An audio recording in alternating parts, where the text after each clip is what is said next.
Olá amigos, aqui é o Eduardo Moradia, no mais uma edição do StrikeCanal, hoje com uma personalidade impressionante na cena do heavy metal mundial, o grande Tim Ripper Owens, que está aqui ao meu lado, cedeu um pouquinho do seu tempo para conversar conosco sobre a história da sua carreira, né? Ele está aqui no Brasil fazendo alguns shows solo, com uma banda formada por músicos brasileiros, né?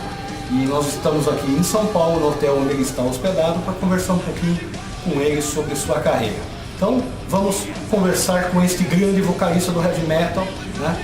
Que é uma grande honra para nós estarmos aqui com ele, né? Realmente. E graças não só a ele, né, que a gente está nos cedendo esse tempo, mas como o Silvio Roja, da Open the Road Booking Management, que tem sempre sido um grande brother do metal conosco, né? O respeito. Então vamos lá, antes que o nosso entrevistado durma. Well guys, this is one of the best rap metal singers from the 80s generation. Mr. Tim Ripper Owens, or better, Tim Ripper Owens, has a representative discography. Had recorded albums with Winter's Band. See, if you don't know Winter's Band, please listen to the Heart of Killer album. Very excellent album. And Judas Priest, I See the Earth, Beyond Fear, Wind Mountains, among the others, and in some projects, some tribute and cover projects. And then I would like to say thank you for this chance to interview. We are very honored and proud for this moment. Thank you. And Winter's Band, Heart of Killer, in my personal opinion, is one of the best albums released in the 80s, in the 90s. How did you join the band? In which were your real contribution to them?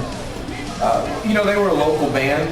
They had a cassette tape out, and you know, they were looking for a singer after the singer had left, and I was friends with them, and decided to audition and join the band.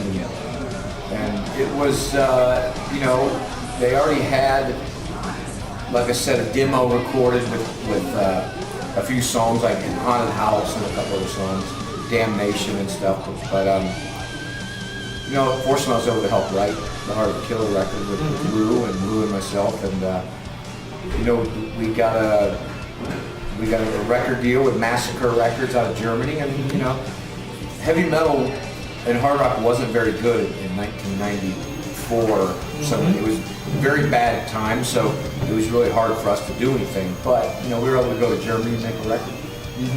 Okay. And right after then, you did a tribute to Judas Priest. But still, the band with the band members, huh? Well, you know, and the reason why was because heavy metal was so bad at the time. An American agency said, you know, you guys should do a Judas Priest tribute band. Judas Priest isn't together anymore, and you can tour around, open up as Winter's Bane, and then get paid more money and go play Judas Priest. So that's what we did that for a little bit, you know. Then Winter's Bane broke up along that route, and then I quit the Judas Priest tribute band. We didn't do it that long, but it was a good way to get Winter's Bane out to more places, you know, and go play Judas Priest. It was interesting. Oh, okay. It was hard. One whole set of Winter's Bane, and then one whole night of Judas Priest. So it was a pretty hard night. Okay. According to the information we have, they did the audition with you. Judas Priest did the audition with you after the VH videotape. From that's all we had then. We only had videotapes. We didn't have internet or YouTube or anything. There wasn't even DVDs. I don't think. It was videos. And 1996, February of '96, I had met Scott Travis. We had played in Virginia Beach with the Judas Priest tribute band, and Scott sat in and played drums, so I met him and he heard me. So he got a hold of this videotape, and yeah, it was my last show in the Judas Priest tribute band. I quit the Judas Priest tribute band because I was singing terrible. I couldn't sing Judas Priest. I didn't like it. My voice was not very good. And but they videotaped my show and got a hold of it. And, oh boy, that was it. And I sang good on it. You are not singing well. I wasn't singing good at one time. I kind of lost the passion, and the crowds weren't very big. But mainly over anything, it's just that my voice wasn't very good at that time. Okay. How was your time with Priest? When did you join the band? The material was already composed? Yeah, I joined in '96, and they'd already written, a lot of those songs were written throughout those years, you know, not knowing if Rob was coming back or what was going on. So the songs were kind of written just about how they always wrote songs, always. Glenn said this is how we've always written them. And it was a fantastic, it was a great one. I mean, you know, I felt like family right from the start, and it was really nice, you know, the relationship we have, and we still have. It was a great relationship, you know, they treated me. You know, me being the big fan coming into this, I became a family member right away, you know, so I was more friends with Judas Priest than I was band. We got along great, and my time was fantastic. Many fans are accusing you from chanting the sound from Judas Priest, but not mine. No, not mine, neither my friend.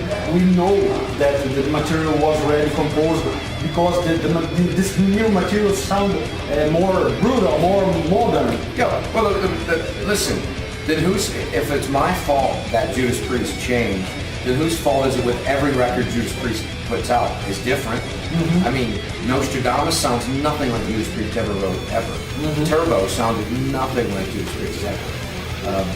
You know, Judas Priest changes.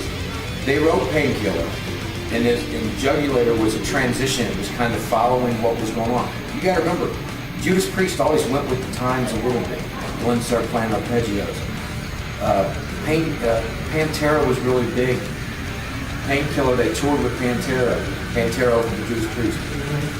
Painkiller was a heavy record, and this was a natural progression. The difference is I probably had a few more different layers to my voice that they could tap into, some deeper death metal-y kind of undertones to be backups, and some different, you know, different types of voices that they might be able to try.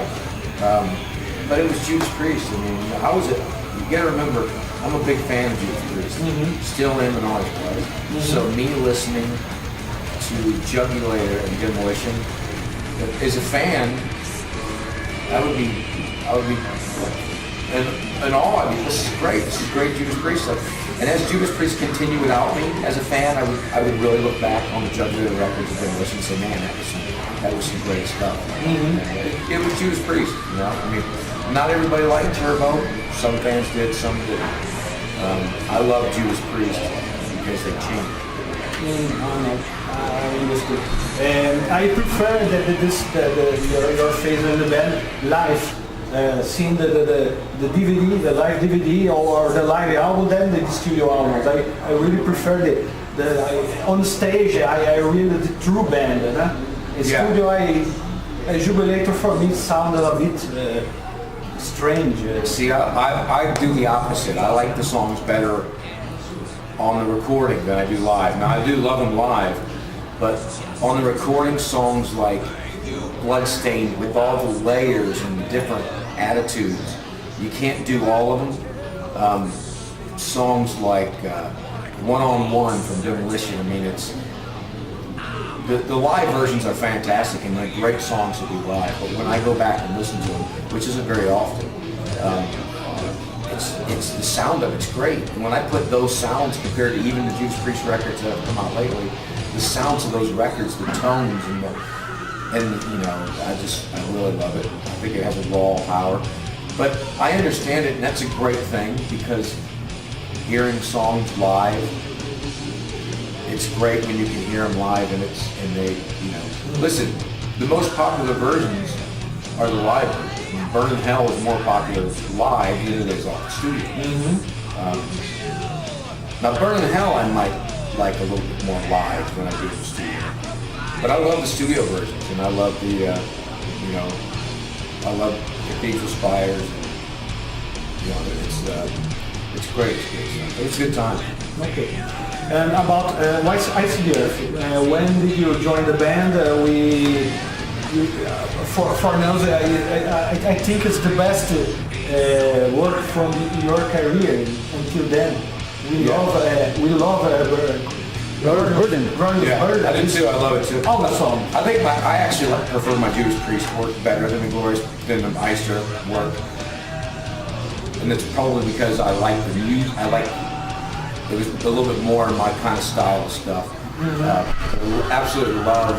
I actually like Framing Armageddon a little. Now I didn't at first. I love Gettysburg. Gettysburg is a masterpiece. But now that I go back and listen to the two records, I prefer Framing Armageddon. Not the filler stuff in between all the songs. There's too much filler stuff.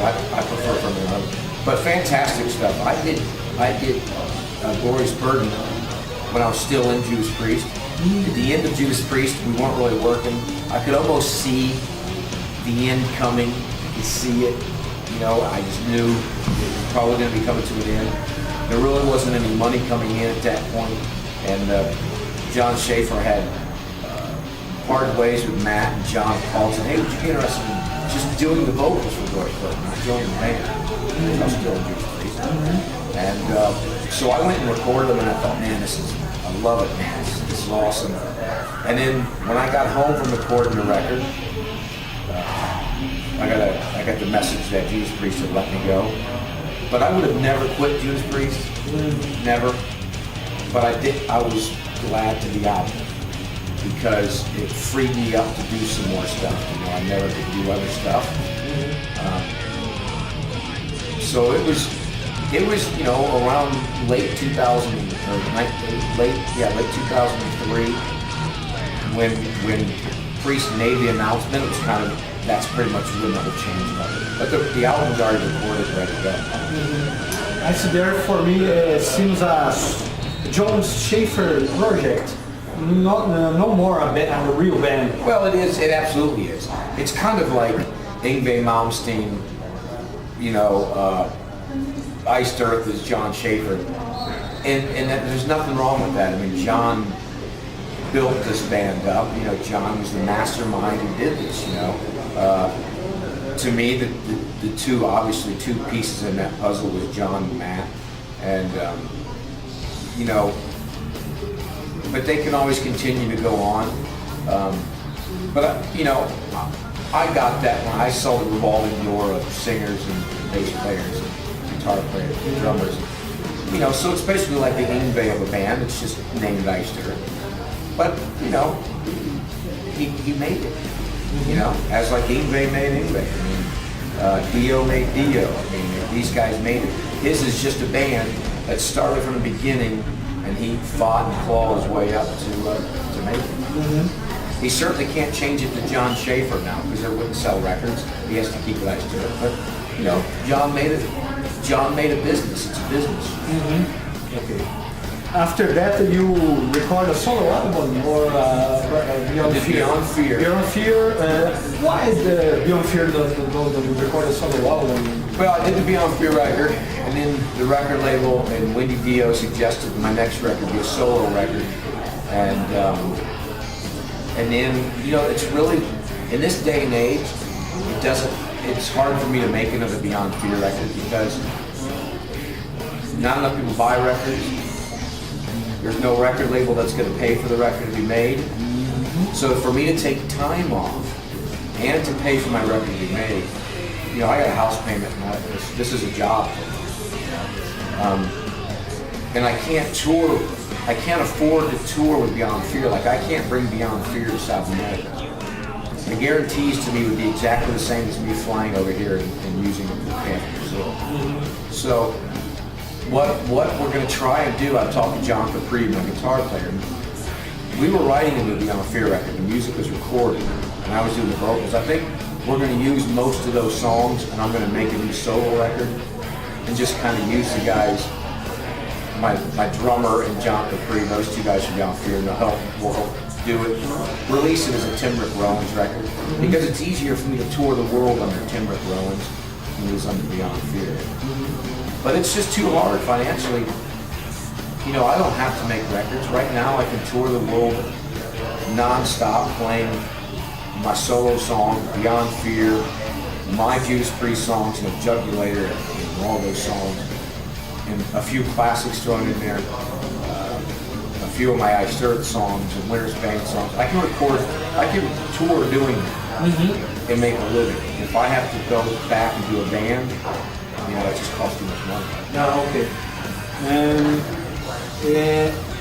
Right after then, again, you recorded with the Windy Malmsteen. Yeah. Personally, I like the album because of you. Because Malmsteen is a very boring. Sorry, for my opinion, I think he is buried your vocals and the mix. Yeah, it's not a very good mix. I don't know if anybody's ever been known for great mixing. Whoever he has in engineering, there's a certain thing about it, but it's really strange because live he has a great sound. There's this power live that sounds really great, but in the studio it never comes across. But I'll tell you, it was a blast working with him. He was great to me, and in the studio he was really fun to work with. I would sing it one time and he'd go, I would say, let me do it again. And he'd be like, no, that was it. That was the tape. Don't do it again. I want that one. I was like, no, let me do it. I can do it better. He goes, no, we don't want to, let's keep that one. It was really cool. It was kind of like he wanted to keep the natural, and he had a blast. We laughed. So I had a good time. The thing is, Yngwie's stuff is different for me. When you say, like, you like listening to it because of me, Yngwie has his fans. I mean, there is an Yngwie thing where there's musical, stuff going on with Yngwie, right? So he has those fans. So it was nice for me. I wanted to come in and grab some of these fans and bring some people into me, because I think it was something that I could really get some new fans out of. And I got to sing with a legend who Yngwie really changed the face of guitar playing in the 80s. I mean, totally changed it. So it was, I really enjoyed it, it was a different thing, and I just had to quit Yngwie, and I just had too much going on, but, I enjoyed it, and I would do another record with him, okay. Very talented, and he loves to play guitar. He sits around and plays guitar all the time. He has a guitar sitting next to us. We don't reach over, just play blues and play stuff, and I'm like, man, it was pretty awesome to see that how much passion he has.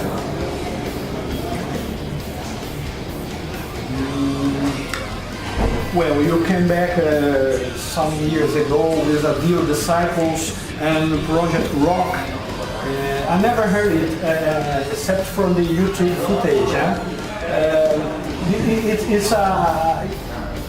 It's a great project. Do you intend to record? With Project Rock? Project Rock. We actually have an album done. It's being released. Really? Cleopatra, we're getting ready to release it. Yeah, it's a lot different for me. It's a little more straightforward kind of rock, I think it's like a hard rock with catchy choruses and just straightforward. Really good. I absolutely love it. James Kotek on drums, and Kerry Kelly on guitar, who's from Alice Cooper, and Mike Slash Snake Pit. Rudy Sarzo on bass. And it's really good. We started off just doing just going out and doing our music, Judas Priest and Ozzy and whatever in Russia. And Kerry said, man, this is great, let's write music. So it's done and coming out, and it should be out within months, I think. When the CD will be released? I don't know. I would think either January, maybe February, somewhere in there. And then I'm also doing my third Charlie Walls of the Damned record with Richard Christie, and that's my third one, and I'll do the vocals of that in January. So I'll have 2 records coming out within a year, 2 new records. Besides this project, do you have plans to do a new solo album? I'm going to try. It's hard to try to fit this in. You know, I just wrote some songs, 5 songs for a movie. Me and a guy named Marzi, we did some songs for the zombie movie, and I do a lot of singing for other bands. Soul Spell, I sing a lot on their stuff. Oh, yeah.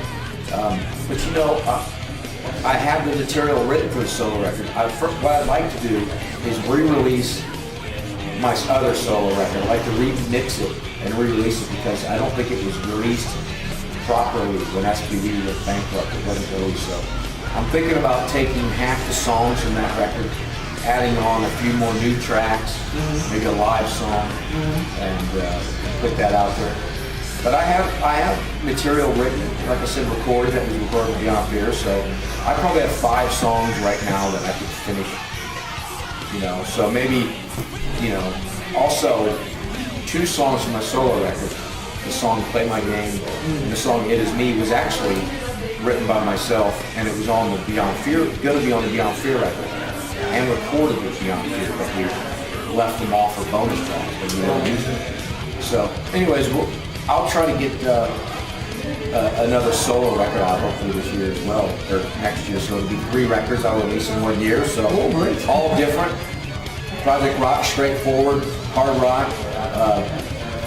Charter Wolf of the Dam is kind of a thrashiest, kind of like Ice Dirt kind of a stuff, you know, crazy stuff. And then my solo stuff probably be a little bit more brutal, probably be more of the Scream Machines and it'll probably be heavier. Oh, okay. I want my next solo record to be, Jamie Josta told me in a podcast that just did, he said, man, you gotta come out and just be Ripper and be heavy. And I'm like, you know, that'd be pretty good. Okay. Well, the space is yours now. If you give a message to your fans in Brazil, feel free. Hello. I'm going to speak in English. Anyways, hello, thank you. Thanks for all the fans in Brazil. I love it here. I love coming here. Thanks for the support, and I'll keep coming back if you keep coming out. Keep it heavy. Thanks a lot. Thank you very much. All right. We are very honored. Enjoy the show tonight. I'll see you. Okay. For sure. All right. Thank you.